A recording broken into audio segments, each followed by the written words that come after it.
নমস্কার, আপনারা দেখছেন @অনুচিত। এটি আমাদের নতুন চ্যানেলটিকে সাবস্ক্রাইব করে আমাদের পাশে থাকবেন। আসি মূল প্রতিবেদনে। আরজি কর নিয়ে রাজ্য রাজনীতি তোলপাড় বহুদিন ধরেই।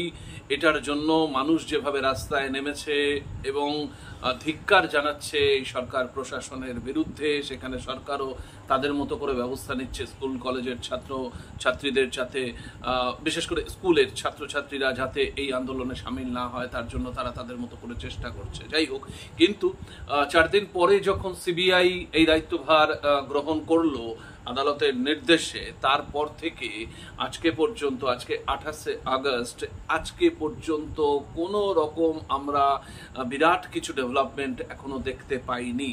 তো সিবিআই আসলে আমাদের অতীত অভিজ্ঞতা বলছে যে সিবিআই সেই রকম ভাবে এখনো তার এত বড় একটা কেন্দ্রীয় এজেন্সি হওয়া সত্ত্বেও আমাদের এখানে সাকসেস রেট কিন্তু, যতই তাদের 74% সাকসেস রেট সারা দেশে নিরিখে থাকুক না কেন, আমাদের পশ্চিমবঙ্গে আমাদের যতগুলো সিবিআই বা ইডি এই কেন্দ্রীয় এজেন্সির কাছে তদন্তভার গেছে, এখনো পর্যন্ত সাকসেস আমরা একটাতেও দেখতে পাইনি না। সেইভাবে আমাদের যেগুলো নজরে ছিল, আমরা খবরে রেখেছি সব সময়।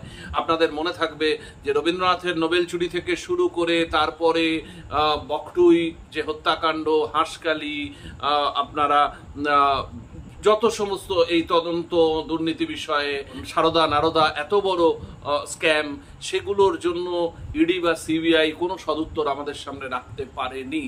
সুতরাং সিবিআই এর উপর সাধারণ মানুষের, বিশেষ করে পশ্চিমবঙ্গের মানুষের সেই ভরসাটা এখনো সিবিআই জুগিয়ে উঠতে পারেনি। তো সিবিআই এর বিষয়ে আমরা প্রশ্ন করেছিলাম বিকাশ রঞ্জন ভট্টাচার্য, যিনি এই নির্যাতিতা, যিনি নৃশংস মর্মান্তিকভাবে খুন হয়েছেন, তার হয়ে যিনি লড়াইটা চালাচ্ছেন এবং রাজ্য সরকারের হাত থেকে সিআইডির যে তদন্তভার সেটিতে বাধ্য করেছেন আদালতে তীব্র সওয়াল জবাবের মধ্য দিয়ে সিবিআই এর হাতে ন্যস্ত করতে, সেই বিকাশ রঞ্জন ভট্টাচার্য সিবিআই এর অগ্রগতি সম্পর্কে তদন্তে কি বলছেন শুনুন। দাদা, আর একটা প্রশ্ন করবো সিবিআই সংক্রান্ত বিষয়ে। সিবিআই তারা দায়িত্বভার গ্রহণ করেছেন, কিন্তু এই কদিনে যে তদন্তের অগ্রগতি, সেটাতে আপনারা খুশি? দেখুন, আমি কিছুতেই খুশি না। আমি খুশি হব যদি তৎপরতার সঙ্গে অপরাধীকে খুঁজে বার করা যায়। রাজ্য সরকারের পুলিশ ব্যর্থ, আমরা সিবিআই দাবি করেছি, আদালত দিয়েছে। এখন সিবিআই এর দায়িত্ব। সিবিআই আইনত ভারতবর্ষের প্রধান এবং অত্যন্ত যোগ্যতম একটি তদন্তকারী সংস্থা। তার কাজই হচ্ছে দুর্নীতির বিরুদ্ধে তদন্ত করে সামনে আনা, যাতে গণতন্ত্র রক্ষিত হয়। আর যদি সিবিআই, নির্বাচন কমিশন,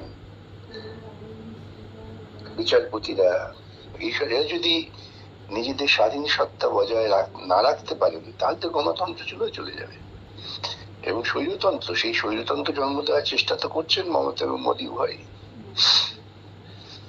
দাদা, আমরা সিবিআই এর সাকসেস রেট সম্পর্কে জানি যে প্রায় 74-75% তাদের সাকসেস রেট, কিন্তু আমাদের পশ্চিমবঙ্গের নিরিখে আমরা যদি দেখি, বিগত অভিজ্ঞতা আমাদের বলে যে রবীন্দ্রনাথের নোবেল চুরি থেকে শুরু করে আপনি বকটুইয়ের যে যারা আজকে সাক্ষী, তার অভিযুক্তদের চিনতে পারছে না, বা আমাদের এখানে সারদা বলুন, নারদা বলুন, 10 বছর 8 বছর অতিক্রান্ত, কিন্তু মানুষের সামনে এখনো কোন রকম স্পষ্ট কোনো নির্দেশ বা কিছু সিবিআই এর তরফ থেকে প্রতিভাত হয়নি। এটাও কি এই সন্দীপ ঘোষকে জিজ্ঞাসাবাদ এমন কত প্রশ্ন, নাকি এটা মানুষকে ভুলিয়ে দেওয়ার যে আন্দোলনটাকে কোন রকম ভাবে কোন জায়গার একটা সেটিংও থাকতে পারে এখানে? আমরা যেটা ইডি বা সিবিআই এর ক্ষেত্রে বারে বারে বলছি, মোদী এবং মমতার সেটিং, তার জন্য এতটা ডিলেড। এইগুলো নিয়োগ দুর্নীতি বলুন বা অন্য কিছু যে সমস্ত দুর্নীতি সাম্প্রতিককালে আমাদের সামনে এসেছে, কোনো একটা নির্যাস আমাদের সামনে আসেনি। এটাতেও কি ওই রকম একটা দিকে যাচ্ছে বলে আপনার মনে হয়?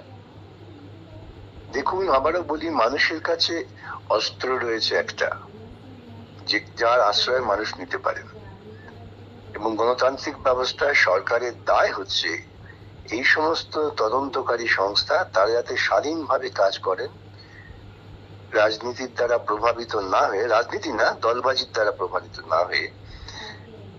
সেই অবস্থার গ্যারেন্টি রাজ্য সরকার বা কেন্দ্রীয় সরকারকে তৈরি করতে হয়। আমরা তো ভোট দিয়ে তাদের নির্বাচিত করেছি। এখন তারা গুন্ডামি করে ভোট নিয়েছি, টাকা দিয়ে ভোট নিয়েছে, যাই হোক না কেন, তারা বলবে আমরা ভোটে জিতে এসেছি। প্রজাতন্ত্রে ভারতবর্ষের সাংবিধানিক কাঠামোর মধ্যে সাংবিধানিক যে গণতন্ত্র, সেখানে এই রাজনৈতিক প্রতিনিধিদের দায়িত্ব হচ্ছে সংবিধান সম্মতভাবে দেশ পরিচালনা করা।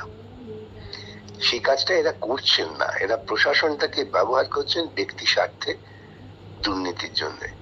তার জন্য তো আমি প্রথমে দায়ী করবো মানুষকে, যে মানুষ এদের এই কদর্য চেহারা দেখার পরেও তাদের ভোট দেন, বুঝে হোক বা না বুঝে।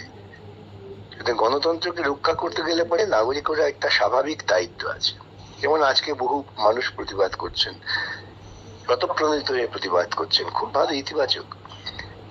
সেই রকম ভাবেই এই সমস্ত কাঠামোটাকে যদি সুশৃঙ্খল ভাবে চালাতে হয়, তাহলে এই তদন্তকারী সংস্থাদের কিন্তু সততার সঙ্গে তদন্ত করে অপরাধীদের খুঁজে বার করতে হবে। যদি না করতে পারে, আগামী দিনে নৈরাজ্য তৈরি হবে, এবং সেই নৈরাজ্য তৈরির দায় থাকবে এই সমস্ত রাজনৈতিক নেতাদের উপর।